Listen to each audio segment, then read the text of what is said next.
Hey everyone, Yoistin here, and I hope you all are doing well, wherever you are in the Ecumene, the traveled and settled world in Greek mythology.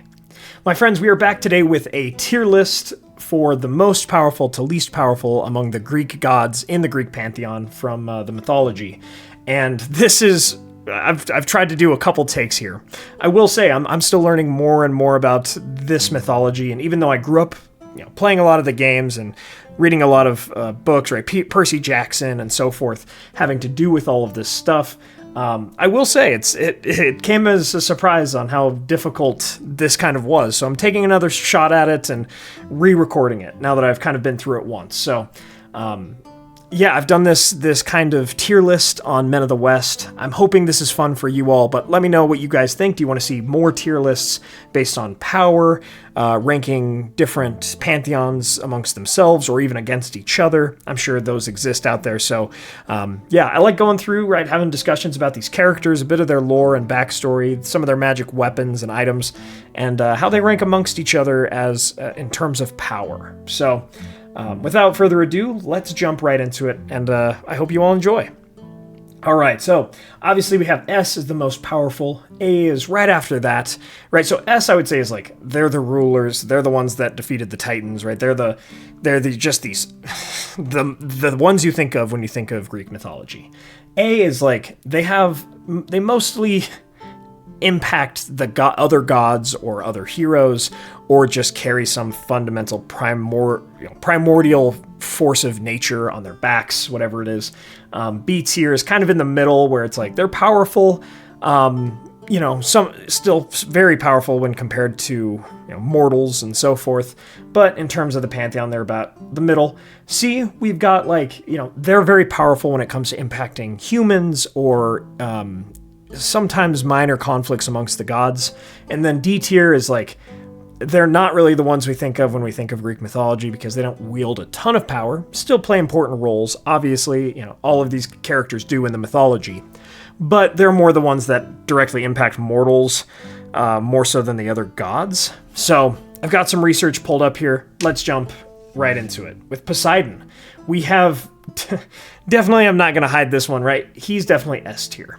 He is a god of the seas, the waters, the oceans. His trident is like unstoppable. One of the most powerful weapons in all of Greek mythology. And also, if he gets upset, he can just flood like all mortal lands. I don't know how much he can really directly attack Olympus if he ever wanted to, but he could flood pretty much everything else except Olympus and the underworld, more or less, and the stars, I guess. But insanely powerful, right? One of the primordial gods, right? One of the sons of Kronos that helped overthrow Kronos, and is the father of many beasts and monsters and so forth. So definitely starting off here with an S tier. All right, Hestia, the goddess of hearth, home, and sacred fire. She was the firstborn of the Olympians, right? First to be swallowed by Kronos. So powerful, right? Gave up her seat on Olympus to Dionysus. And she's pretty much a goddess of peace, right? A goddess of keeping peace alive, hearth, the eternal flame, or the fire of Olympus, right? In the god's hall. She cares about order, divinity, things like that. So the second time around, yeah, she's powerful, but she's definitely like lower tier in terms of the gods, right? If she got upset, I mean, I guess she could turn off the fire of Olympus and maybe try to stop protecting peace, stop protecting order, which would, cause chaos. Is it world ending? I don't know. So I'm going to go ahead and I'll say D tier for now. She might move, though, as we continue to talk. All right. We've got Hermes. This is the messenger god, the god of speed, right? He goes between Olympus and the world and the underworld and so forth. And he has some of the most crazy magic items, which is pretty sweet. And works with Hades a bit, works with Zeus being his messenger and his diplomat. And he even, at one point, he had a sword that he lent to Perseus, that Perseus used to slay the Medusa, Very powerful sword, right? One of the most powerful weapons in Greek mythology. And so however he came across that weapon, right? However he got that weapon, he's definitely powerful, right? But he screams middle of the road / maybe lower middle. He seems to be like, he influences the gods more than does a lot of things very directly. But yeah, his winged sandals that we all know, like just very powerful in his own way. Master of speed, cleverness, all of that. And so, yeah, he's definitely got his own place. I could make an argument for B or C tier for him, for sure. All right, Demeter. Demeter is goddess of agriculture, right? And in her search for Persephone, she causes winter when Persephone is down with Hades. We'll talk about that here in a bit more. But fertility, crop growth, right? Life cycles. Not a huge concern of the gods per se, but certainly a concern of mortals and mortal beings. But again, if we're talking about like who impacts the overall world, right? Who can overthrow titans and kind of run the world up here in S and A tier. Demeter, she definitely helps run the mortal world. So I'm going to put her in C tier as far as the gods are concerned. Again, B tier, C tier. I think originally on the first time I ran through this, she was definitely B tier, but I'll be honest, a lot of gods stacked up in A tier for a long time. Again, D and C don't mean like they're weak, but if they lost it and just like went mad, how much of the world could they destroy? She could destroy a lot of it. So yeah, again, there's a B argument. And she keeps a lot of the world alive, right? Without her, there's eternal winter. And that's pretty bad for mortals, but is that bad for the other gods, right? That's what we have to consider as well. She also doesn't like rule any particular realm herself, other than I guess again agriculture and farmland. But I'll put her in C for now. Again, doesn't mean she's not important or not powerful, but we have a lot to talk about here. Hephaestus. Now, Hephaestus is referenced so often because he is the god of the forge. He creates so many magical items. And that's the thing, is it's not just magical items that impact mortal heroes. Certainly some of those as well, whether it's Perseus or others that came across these magic items. But it's also gods that wield the magic items and the magic weapons forged by Hephaestus. Pretty much, he is like a multiplier of other gods' potential and their power because he forged those weapons and those items. He also can build automatons, controls fire, right? He has a bit of elemental control with fire and volcanic energy, right? Made Achilles his armor and builds palaces of the gods. Prometheus, when he stole fire from the gods to give to people, he stole some of that from Hephaestus. Again, that's quite powerful. Hephaestus, to me, honestly goes in A tier because a lot of what he does and a lot of what he makes impacts the other gods as well as mortals. All right, Ares, we have the god of war, the god of brutality, this god of pain and suffering, bloodlust, right? He fights for Troy in the Iliad and fights against other gods. And so he fathers a bunch of fearsome warriors, and he has a spear that never misses its mark, golden armor himself, right? He's powerful, and honestly, the realm of war in Greek mythology is quite powerful, so I'm going to put him in B tier. The thing is, like, if he went against Hephaestus, I mean, sure, Hephaestus is a craftsman, not a warrior, so he could probably beat him, unless Hephaestus used, like, magic items, right? But Ares could not hope to overthrow anyone, and that'll be an S tier. And most of the people that could be an A tier are like kind of above him in many ways. So, all right, Athena. Now, Athena, right, daughter of Zeus, right, was born from his head, right? I mean, they're pretty much all related, so the kinship here doesn't really matter as much. But if you want to hear more about Athena's birth and the prophecy that Zeus feared the most, I made a video on that a few weeks ago, so please check that out. But she's known for strategy, wisdom, defensive warfare, right? Smarter warfare. And she's always like a major player when it comes to gods and like how much they interfere with mortal activities, as well as other gods.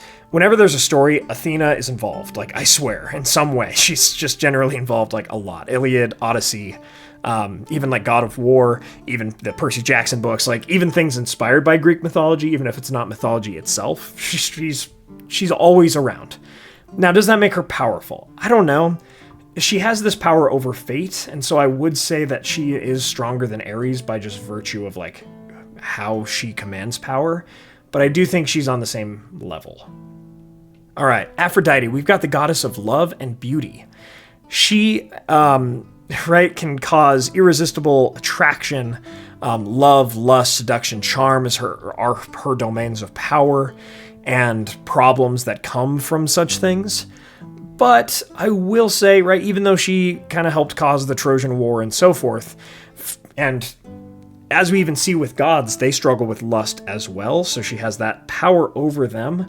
I will say her realm, like, she more so, I feel like, impacts mortals over, over the gods themselves. She's definitely C tier as far as this list is concerned, right, accordingly. I would say, again, they're all very powerful. She's a powerful C tier. All right, Apollo, the god of the sun, whose bow is just... All right, we got Apollo, the god of the sun, whose bow is just like so utterly busted in terms of how powerful it is. He's the god of music, prophecy, plague, right? His bow can cause plague, but also can heal others. He has... Right, he can do this music that causes peace or madness. Master Archer killed the Cyclops who forged Zeus's lightning bolt. Crazy, right? Very powerful, but again, also just the fact that he and his chariot and all of that are in charge of the sun. Definitely A tier, right? Definitely A tier. Maybe, around Hephaestus, maybe even more powerful than Hephaestus. Speaking of Apollo, we've got Artemis, who is Apollo's sister. Now, she is the goddess of the moon, and she has a powerful bow that's pretty much on par with his as well. Never misses, instantly kills, right? She protects the wild, protects maidens, and she even can... Some of these gods can do this, so this isn't really specific to her, but shapeshift others into wild animals. And, she's got kind of this individuality about her. She slayed Orion, or placed him amongst the stars, right, the Orion belt. And so she's definitely right up there, right, I would say, as sun and the moon dichotomy, very powerful. Now, depending on how you want to see it, right, like the sun does bring, like, it allows you to eat food because it grows the food and everything like that. So Apollo might be a little bit more powerful, but they're certainly on the same tier. Absolutely. Okay, Dionysus. Dionysus is, I'll be honest, this is the philosopher side of me. I always see Dionysus in the name, and it reminds me of Diogenes, who's like this... If you've never heard of Diogenes, look him up after this video. He is an insane Greek philosopher. And the reason that they also remind me of each other is because, like, they both... definitely given to hedonism. So Dionysus is like god of wine, pretty much hedonism, ecstasy, but also madness. He has some power, resurrected his mother, was kidnapped by pirates, turned them into dolphins, and he could get crazy followers to destroy cities, was half mortal himself, powerful in many ways, but certainly on that like lower level. I would say Hestia is more powerful. Like, I think Dionysus is probably the weakest one on this list, to be entirely honest. So there you go. All right, Zeus, the god of thunder, lightning, the king of Olympus, the young son of Kronos, who led the rebellion against the Titans. He's the ultimate god on this list in terms of power, leadership, being the head of the pantheon, right? The Greeks respected power, and he embodied that. And had probably one of like the strongest, if not the strongest weapon. We'll talk about it in another video, but with his thunderbolt, he's definitely S tier. All right, so next we've got Hera, the wife of Zeus, the queen of Olympus, and her powers, her domains are like over motherhood, queenship, really just this matronly kind of entity. But you don't see a ton of moments of power from her, right? Mostly when we see Hera, she's like kind of going after the results of Zeus's cheating because, he was definitely not the best husband. But right, as the goddess of like marriage and so forth, she goes after like Hercules especially. And she was worshipped, quite a lot by the Greeks for, within this mythology.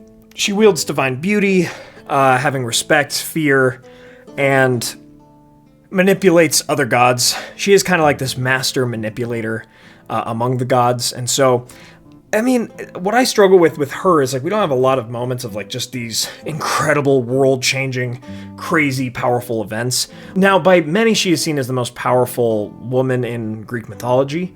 And so if that's the case, then I would say she is S tier, or at least A tier. But in terms of, like, what we actually see her do, I don't even think she's as powerful as Artemis, or Hephaestus, or Apollo. But again, so A, B tier, I'm not exactly sure. Because she's the queen of the gods, we'll go ahead and say A tier for now. But yeah, I think there's an argument to be made B tier. And last, we've got the king of the underworld himself, Hades, the brother of both Poseidon and Zeus. He who is in charge of, like, the souls of the dead, can kind of allow them to stay or leave, as we see in different stories. The husband of Persephone, and whenever Persephone's with him, there's a winter upon the world, and the sun and the fertility of the earth goes away, right? So he's really the master of his own domain. He is so far away from the other gods and from Mount Olympus. He's still subject to their rules, but I would say, I mean, he's A tier. Whether or not he's more or less powerful than Poseidon, I'm not exactly sure. Because he controls death in many ways and has this power over the dead and over the dead souls and how all of that is ordered, as well as the creatures and the monsters in his realm, I would probably say he's actually more powerful than Poseidon, because all things face this matter of death. Even sometimes, like, the Titans could be killed or put in the underworld, or Tartarus, and right, even the gods can fear death. And so he might even be more powerful than Poseidon. Still not quite as powerful as Zeus, I would say. But yeah, there we go. That is our list, more or less, on how I would rank the most powerful to least powerful gods among the Greek pantheon. So our S tier are the ones that really can shake Mount Olympus, change the other gods, take down the other gods, take down Titans, and so forth. They carry primordial power, whether it's the sun or the moon. Forge Master. Again, Hera, I struggle probably the most with on this list, just because there's arguments to be made for and against her power. Athena and Ares, solid B tier, right, with their power over fate, war, brutality, things like that. Hermes, Demeter, and Aphrodite as C tier, because I feel like they can impact the gods and definitely do things with the other gods, but they have more of an impact along the mortals, more so than just being able to, like, again, raise the ocean over the cities and destroy everything like Poseidon, right? Definitely not quite on that level, or even close to it.